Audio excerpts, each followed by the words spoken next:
तो स्टूडेंट ये देख लेते हैं, ये है एंडोथर्मिक रिएक्शन। ये जो एंडोथर्मिक रिएक्शन है बिल्कुल ये अपोजिट होता है किसका, एक्सोथर्मिक रिएक्शन का। तो चलिए स्टूडेंट अब हम इसको देखते हैं, ध्यान से देखते हैं। ठीक है, इसमें कह रहा है आपसे एक्सोथर्मिक रिएक्शन में कि दोज रिएक्शन, एंडोथर्मिक रिएक्शन में, एंडोथर्मिक रिएक्शंस यानी कि those reactions in which heat is absorbed. क्या करता है स्टूडेंट, इसमें हीट क्या करते हैं, अब्सॉर्ब करते हैं along with the products, formation of products के साथ are called endothermic reaction. Okay student, तो ये होते हैं स्टूडेंट जैसे रिएक्टेंट्स। यहां देख लीजिए आप, रिएक्टेंट्स बराबर क्या हो जाएंगे, product plus sorry minus. Exothermic reaction में क्या लगा हुआ था, प्लस लगा हुआ था, लेकिन इसमें क्या लगेगा, माइनस हीट। ठीक है, या फिर हम इसी तरीके को हम इस तरीके से भी लिख सकते हैं, रिएक्टेंट्स प्लस हो जाएंगे यानी कि ये इक्वल के अंदर, यानी कि ये जो एरो है जब ये एरो के अंदर आएंगे तो प्लस हो जाएंगे, और हीट जब मिलेगा तो ये प्रोडक्ट बनेंगे। आपको पता है कि जब आप खाना बनाते हो, ठीक है, जब आप खाना बनाते हैं तो उसमें क्या देना पड़ता है, आपको हीट देना पड़ता है। हीट दीजिएगा जब ही तो भाई बनेगा चावल दाल, ठीक है, कोई भी चीजें या सब्जी। तो सबसे पहले आपको फूड रहेगा उसमें और उसको आप हीट दीजिएगा, जब भी आपका कोई प्रोडक्ट बनेगा, कोई सब्जी वगैरह तैयार होगा, चावल जो भी दाल, ये सब चीज़ें तैयार होंगे। तो आपको ये एग्जाम्पल देखकर आपको समझ में आ गया होगा, मुझे उम्मीद है। ठीक है स्टूडेंट, कि इसमें हीट क्या होंगे स्टूडेंट, इसमें हीट माइनस रहेगा तो इसका मतलब होता है क्या, ऑब्जर्व्ड होंगे। क्या होंगे स्टूडेंट, ऑब्जर्व्ड होंगे। आगे समझ में, तो इसका नंबर 1 देख लेते हैं example, formation of nitric oxide. Nitric oxide का फॉर्मेशन कैसे होता है, अब स्टूडेंट इसको हम लोग ध्यान से देखते हैं। ठीक है, तो यहां देख लीजिए स्टूडेंट, ये नाइट्रोजन है, गैस के प्रेजेंस में, ऑक्सीजन है गैस के प्रेजेंस में। जब ये दोनों स्टूडेंट रिएक्शन कर रहे हैं तो क्या बना रहा है, नाइट्रिक ऑक्साइड बना रहे हैं। ठीक है, और फिर उसमें से क्या निकल रहा है स्टूडेंट, हीट निकल रहा है। ये नाइट्रिक ऑक्साइड ये भी गैस के फॉर्म में है।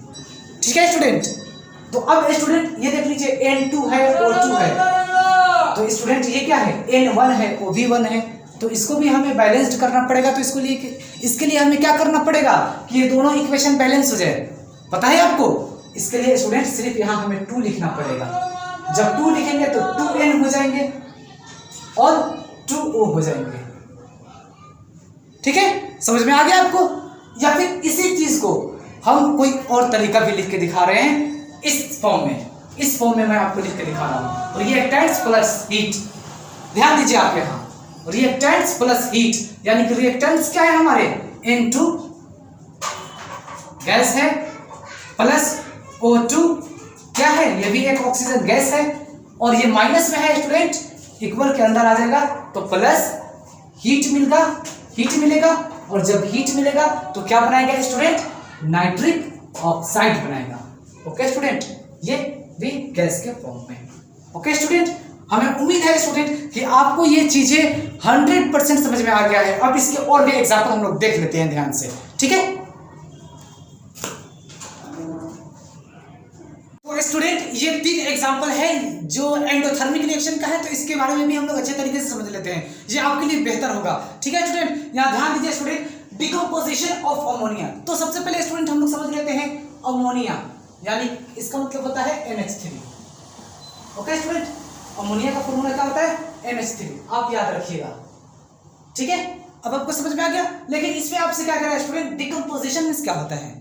डिकम्पोजिशन का मतलब क्या होता है, आपने पढ़ा होगा, A और AB जब रिएक्शन करेगा तो क्या बनाएगा, A प्लस B बनाएंगे, that is called decomposition reaction, आपने पढ़ा होगा। ठीक है, और इसी का ऑपोजिट क्या होते हैं, कॉम्बिनेशन रिएक्शन।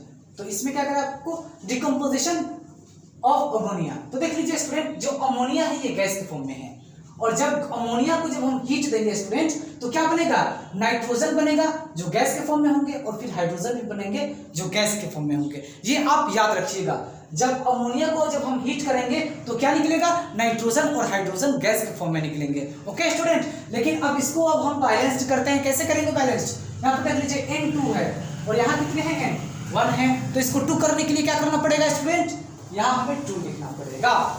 तो हमारा 2N हो गया और यहाँ पे 2N हो गया। लेकिन हाइड्रोजन हमारे कितने हो गए, 2 3 जा 6 हाइड्रोजन, और यहाँ हाइड्रोजन कितने हैं स्टूडेंट? सिर्फ 2 हाइड्रोजन है। तो 6 करने के लिए क्या करना पड़ेगा? यहाँ हमें 3 लिखना पड़ेगा। तो 3 2 जा 6 हाइड्रोजन हो गया बैलेंस्ड। आप स्टूडेंट बैलेंस्ड करना सीख लीजिए। मैं बार बार वीडियो में जब भी बनाता हूँ तो मैं बताता हूँ आप लोगों को, बहुत जरूरी है।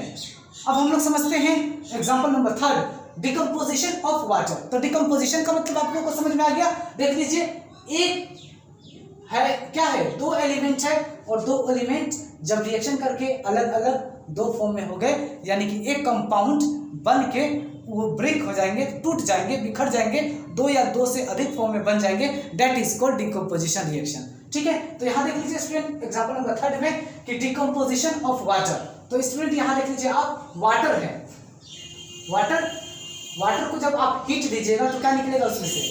हाइड्रोजन और ऑक्सीजन निकलेंगे, वो भी गैस के फॉर्म में निकलेंगे स्टूडेंट। ओके, आपको समझ में आ गया? तो अब इसको भी स्टूडेंट हम लोग क्या करते हैं, बैलेंस्ड केमिकल इक्वेशन कर लेते हैं, बैलेंस्ड करते हैं। तो बैलेंस्ड कैसे करेंगे आप ध्यान दीजिए। यहाँ वाटर कितने, हाइड्रोजन कितने हैं? 2, और यहाँ कितने हैं? 2। ये तो सही है, लेकिन यहाँ हाइड्रोजन कितने हैं? 2, और यहाँ हाइड्रोजन कितने हैं? हाइड्रोजन यहाँ है सिर्फ 1। तो 2 करने के लिए क्या करना पड़ेगा? यहाँ 2 हमें लिखना पड़ेगा। तो 2 1 जा 2 हाइड्रोजन हो गया, लेकिन सॉरी 2 1 जा 2 ऑक्सीजन हो गया। ओके स्टूडेंट, लेकिन हमारे हाइड्रोजन कितने हो गए? 2 2 जा 4 हाइड्रोजन, और यहाँ कितने हाइड्रोजन है? सिर्फ 2 हाइड्रोजन है। तो 4 करने के लिए क्या करना पड़ेगा? यहाँ हमें 2 लिखना पड़ेगा। तो देख लीजिए, 4 हाइड्रोजन 2 ऑक्सीजन, 2 1 जा 2 ऑक्सीजन, बैलेंस्ड केमिकल इक्वेशन हो गया स्टूडेंट। ओके, समझ में आ गया आपको? अब देख लेते हैं स्टूडेंट हम लोग decomposition of calcium carbonate. Decomposition of calcium carbonate student, अब आप इसको डिकम्पोजिशन ऑफ कैल्शियम कार्बोनेट, इसको स्टूडेंट अब आप ध्यान से देखिए, ध्यान दीजिए आप यहाँ। ठीक है, यहाँ देख लीजिए स्टूडेंट, कैल्शियम कार्बोनेट जो किसके फॉर्म में है? सॉलिड के फॉर्म में है। जब कैल्शियम कार्बोनेट को स्टूडेंट जब आप हीट दीजिएगा तो उसमें से क्या निकलेंगे? क्या बनेंगे?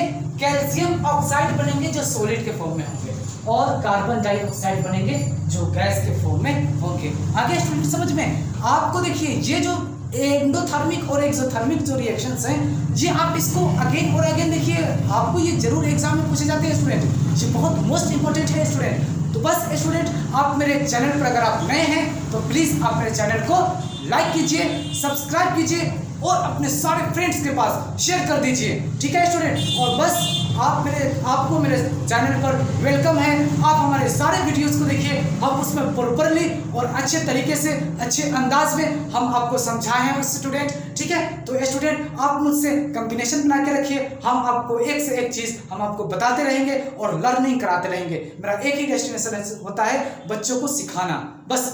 ओके स्टूडेंट, तो स्टूडेंट मैं कहना चाहूंगा कि अगर आप मेरे चैनल पर नए हैं तो प्लीज आप मेरे चैनल को सब्सक्राइब कर दीजिए और बेल आइकन को ऑल पर क्लिक कर दीजिए, ताकि जो भी वीडियो मैं अपलोड करूं तो सबसे पहले आपको मिले और आप उस वीडियो को आराम से देखकर आप नॉलेज को गेन करें। ओके स्टूडेंट, तो thank you for watching this video, that's all for today.